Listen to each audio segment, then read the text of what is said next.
Hey everyone, in this video we will see why is my Rheem water heater status light blinking blue, error code meaning and fix explained.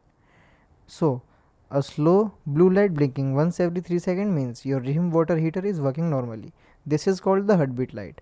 It shows the unit has power and it is heating water correctly.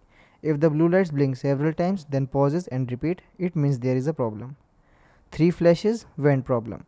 Fix. Check the vent. Look at the vent pipe, then remove any leaves, dirt or bird nest. Start the water heater. 4 flashes means water too hot. Let it cool. Turn off the water heater. Wait for it to cool down. Turn it back on. 5 flashes means sensor problem. Check the wire. Turn off the water heater. Then check the sensor wire for loose or damaged connection. Tighten or replace the wire if needed. 7 flashes means gas valve or vapor sensor problem.